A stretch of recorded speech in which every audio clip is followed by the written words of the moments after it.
સુરત ઉધના વિસ્તારમાં બંધ એપાર્ટમેન્ટમાંથી માનવ કંકાલ મળી આવતા ચકચાર.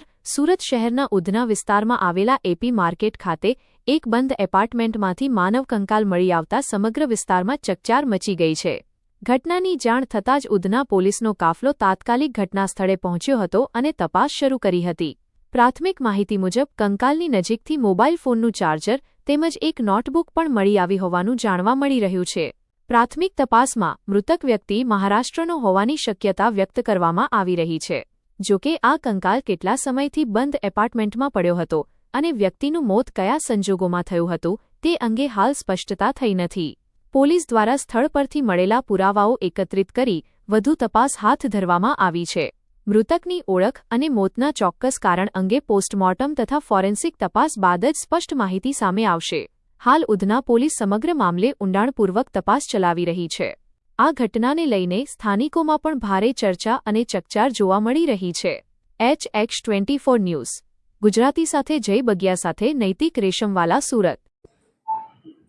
ગઈકાલે રાત્રિના 10:30 વાગ્યા આજુબાજુ ઉધના પોલીસ સ્ટેશન વિસ્તારના ઉધના બસ ડેપોની બાજુમાં આવેલ સોમનાથ ટી સેન્ટર પાસે આવેલ એપી માર્કેટના બિલ્ડિંગના ભોય તળિયાના ભાગે અંદરની બાજુ એક માનવ કંકાલ મળેલાની માહિતી મળેલ.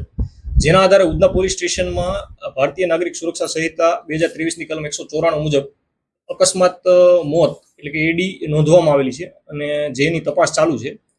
અને તપાસમાં જે માનવ કંકાલ મળી આવેલ તેનું ઇન્ક્વેસ્ટ પંચનામું ભરવામાં આવેલ છે. ત્યારબાદ માનવ કંકાલને ફોરેન્સિક પીએમ માટે હોસ્પિટલ મોકલી આપવામાં આવેલ છે.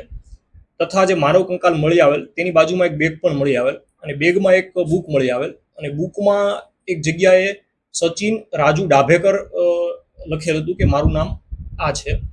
તો અત્યારે ફોરેન્સિક પીએમમાં ડીએનએ લેવડાવવાની પ્રોસેસ કરવામાં આવેલ છે. તથા આ જે વ્યક્તિ જે છે એ કોણ છે તે અંગેની ઓળખ કરવાની પ્રોસેસ ચાલુ છે. આ અંગેની પ્રોસેસ અત્યારે ચાલુ છે. વ્યક્તિની ઓળખ પ્રસ્થાપિત કરવા માટે એ ફોરેન્સિક પીએમ નો રિપોર્ટ આવ્યા બાદ ખ્યાલ આવશે કે માનવ કંકાલ જે છે એ કેટલું જૂનું છે અને એની ઉંમર કેટલી છે. આજે માનવ કંકાલ જે છે એની આ બાજુમાં બેગ સિવાય બીજું કંઈ કેવું મળી આવ્યું? ના, એવું બીજું તો પુરાવો નથી અને બેગમાં એનો સામાન હતો, કપડા જે છે એ. બીજું કઈ ઓળખની દ્રષ્ટિએ કોઈ બીજો પુરાવા ઉપયોગી પુરાવા નથી મળેલા. આ અંગેની તપાસ ચાલુ છે અત્યારે કે વ્યક્તિ જે છે એનું નામ સચિન રાજુ ડાભેકર છે કે પછી કઈ બીજું નામ છે એ અંગેની તપાસ પોલીસ વેરીફાઈ કરી રહી છે અત્યારે. સાહેબ, બંધ જે બિલ્ડિંગ છે એમાં જવાનું કારણ શું લાગે છે? ફૂટપાથ છે કે ત્યાં કોઈ ફેંકી દીધું છે? અત્યારે એ બિલ્ડિંગ જે છે કન્ડેમ હાલતમાં છે અને કમ્પ્લીટલી બંધ હાલતમાં છે. તો અમને જ્યારે માહિતી મળેલી ત્યારે અમે ત્યાં ગયા હતા અને જે બોડી જે છે એ કોઝ ઓફ ડેથ જે છે કે કયા પ્રકારનું કોઝ ઓફ ડેથ છે ફોરેન્સિક પીએમ બાદ ખ્યાલ આવશે.